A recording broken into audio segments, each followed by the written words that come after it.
other people, they report back to what they've heard, and it's creating your own focus group in your own lab. It's very interesting. You didn't have that access 10 years ago. You just had to throw your heart out there and hope that people didn't say it sucked, you know? And I just want to reiterate what you said, having a plan. You know, before you do any of it, before you choose Facebook, Twitter, or MySpace, or, you know, putting your film on IMDb or whatever it is, know what you want out of it and know how you want to deal with whatever comes at you, negative or positive. You have to have a disaster recovery plan. Yeah, you got to have a recovery plan. I was going to say, Brad or Travis, have you ever adapted any of your content or material based on feedback you've gotten from the audience online, or have you pretty much know what you wanted to say and just gone after the audience? Well, unfortunately, yes. It pains me to say this. I did this film here in this building called Midgets versus Mascots, which is, you know, yeah, hush. Hush. I didn't direct it. I didn't write. I just produced it. Anyway, multiple focus. And wrote it. Multiple focus groups on that. You know, it was Borat, Jackass kind of film. It was really rough, but the company behind it was this huge company, and so they had 5 to 6 focus groups, and we rechanged that thing left and right. You know, it was a different movie by the time we were done with it, with the focus groups. But as far as the online media goes, not necessarily. Inspector Mom, we changed a bit because of the content, because of the sponsorships, but not necessarily as much as we did for features. Travis? The stuff I'm looking at is mostly listening to the brand and thinking about what's going to resonate with their audience, and you know, it's not so much hearing it straight from the audience, it's hearing it from the brand because they know their audience, and making sure that you hit all the cylinders are hitting. And in most cases, you're going after a very specific, targeted niche market. Some of them, yeah. Most of them are, because the ability with the internet, you know, anybody can watch anything at any time. You have that ability to have a specific niche that you can chase that audience and be very pinpoint precise on where you get your media in front of, so that the right people see it. It may not be, you know, it might be only 1,000 people that see the thing, but when it's the right 1,000 to the advertiser and the sponsor, that's gold, because they all make over 100,000. They all buy vintage cars, whatever, you know. And it doesn't have to be. It's not a numbers game when it's a niche focus. It doesn't have to be. You know, you don't have to get millions and millions of views, because they'd rather have 1,000 of the right viewers than 1 million of the wrong viewers. And it's so much easier to change a loyal fan into a larger consumer of your product than it is to get more consumers. So we call it increasing basket ring. So if you think of your shopping basket, and every time I go to the store, I spend $50. It's so much easier for an advertiser to get me to spend $55 than it is to get somebody else in there spending $50. So you building that customer base, again, going back to what I was saying before, making them advocates. If they're spending more, there's a reason, and they like you, and they're telling their friends about it, and they're talking about it in other places. And lots of times that's where you want your focus to be, is on the people that are going to increase that basket ring. It's like the old saying, you know, it's easier to keep a friend than make a friend. And also, speaking to what one of you was saying, as far as the influencers, those people you reach out to, it's not the same for everyone. You know, people ask me all the time, you know, who are the big influencers that should be getting well, it depends. What's your product? What are you doing? Because your influencer may not be Ashton Kutcher, you know, although everybody wants him to mention them, you know, they think, you know, or they want Ellen to mention them. And I wrote a blog post recently on this. You know, Ellen is not your influencer for the most part. You know, those local influencers, if you have a niche market, you know, in the auto industry, you know, that's where you need to be looking for your influencers, those people that can promote where you want it to be promoted. Okay, so who should you pay for what? Should you learn all the ins and outs of social media yourself, or do you hire a 20-year-old wonderkind? Both. Okay, in which case what? You don't ever want anybody else to have control of the voice. You always want to have your message controlled by you. But hey, if some kid knows really how to leverage all of the ins and outs, and I'm gonna put TweetDeck here and hashtag this and go that. I mean, it's not really necessary for you to understand all of the ins and outs of the technology, but what you do need to understand is where your audience is and what you want to say to them, and how you're going to get them to do what you want them to do. If dealing with the technology itself is overwhelming, that's fine.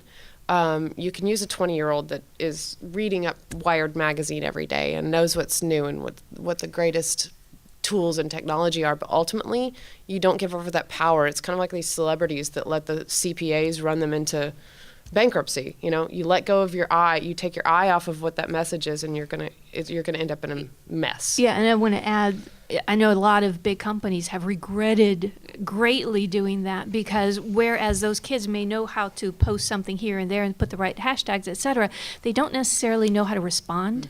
And where they've gotten into trouble is someone asks a question and they're ticked off and they give the kind of answers they're used to giving in Facebook and Twitter, which is whatever, asshole, you know? And that's not the message you want coming across, probably, unless you have a very special project, you know. There was an interesting lesson to be learned. There was a company or a little effort behind Nestle had something about a concern with using palm oil in their products. And they had created a Facebook page, and this was an attempt to promote Nestle as, and by the way, this is not my client, okay, just so you know. They were trying to promote sort of their eco-friendly, we don't use palm oil, we're not, you know, ravaging the earth, look at us, and hey, we're great. And there was some strange underground movement where people were sort of taking that palm oil logo and bastardizing it and making it into something that wasn't conveying the message that they wanted, and then going on to this Facebook page and posting, sort of blasting things about them. And the way Nestle dealt with it was they sort of attacked their attackers, which is not the way to do it. They were saying, we will delete you, we will not allow you, we will not allow you to post if you've bastardized our logo. And which just created this firestorm that ended up in Ad Age. It ended up on the front page of every ad rag that there was. It ended up, the entire ad industry knows about this. So it was the exact opposite way to handle it. That said, you guys are in a unique content area, whereas you're creating a persona for your brand, and your brand might be being an asshole. Right. You know, that might be the buzz you want to create. You just need to be, again, deliberate about it. Yeah.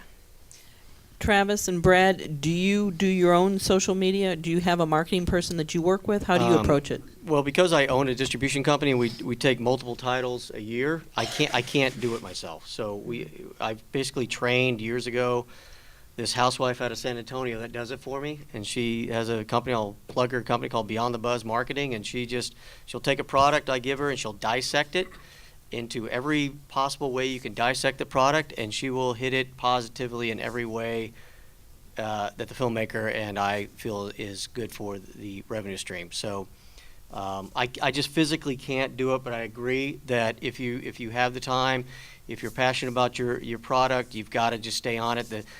I was taught a long time ago that the day you stop pushing your product is the day the sales stop. So you've got to always push the product, and I guess I'm lucky enough to have somebody to do that for me, but you definitely have to do that. This ties in a little bit to the whole reach aspect. I don't do it personally, but what we're working at on a couple of the projects that we're working on is partnering together with a company or a person basically that has a list and knows how to use it. So that list is a gold mine, and especially when the richer it is, the better, because when that list can tell me, sure, there's 150 on one of their lists, 150 million. So that's great. But then, there's some specific people I want to, pinpoint within that. And then I'll let them do it, but they come in, they can come in, and I don't know how common this is, like how many different places there are that kind of have this gold mine of a list, because the list is valuable to the advertiser, and it kind of makes the whole thing go around. Are you buying the lists, or? No, you give them half the project, basically, as far half the money that that they can get for the sponsorship or whatever, whatever you negotiate, basically. But you have the content, and that's cool. and you can put it online, and that's cool, but that doesn't mean anybody's going to see it or find it or watch it. So they have this list, they can blast it out, they can do the social media marketing, and just flat out just get it in front of people, send it to their email, to make them aware of this thing that they can watch. And the advertisers, they're even getting the advertisers. So, it's really it's a good thing when you can find those, because you have that reach that the advertiser wants built in because of the list. Can I say something about the housewife versus college kid scenario? There's a lot of like really big companies now that do nothing but provide social media management, for companies, large companies. And I was speaking recently to an executive at one of these companies, very large company. They manage a lot of social media. And he said, do you know what our most successful social media person is? A stay-at-home mom. They call them mommy bloggers. Well, not just the mommy bloggers, but women who are housewives, they're moms. They are used to scrutinizing things and making sure everything's going to be okay. They're thinking ahead as to, could this create a problem or whatever, and they really do. So there is kind of a personality they've honed in on, and they particularly look for these types of women who mostly work from home. Yeah, and just to give you an example, a couple of years ago we had 2 titles that were kind of going up at the same street dates. One of them had like Paul Rugg and Donald Logue and some Kirk Fox and some good names, and they didn't listen to what our advice was in regards to social media advertising. Then we had this film called The Prodigy, which was shot here, that had no names in it, and they took our advice on both the box art and the social media type scenario. The Prodigy, which had no names in it, outsold Tennis Anyone 5-1, and just to let you know. Well, then let's talk a little bit about measuring success. You've got words like a new media, like impact, reputation, buzz, but those are things that are kind of hard to put a dollar sign or dollar amount on. So how do you overcome that hurdle? Everyone wants to have good metrics to know how successful their campaign is. So what are good first of all, what are good targets to aim for in terms of a conversion? Like, are you talking 2% conversion rate, or a click to download, or is there a certain threshold you're trying to meet with web hits? How do you measure the success of these campaigns? I think ROI, the very first thing is you need to decide what's important to you and what you actually want to measure.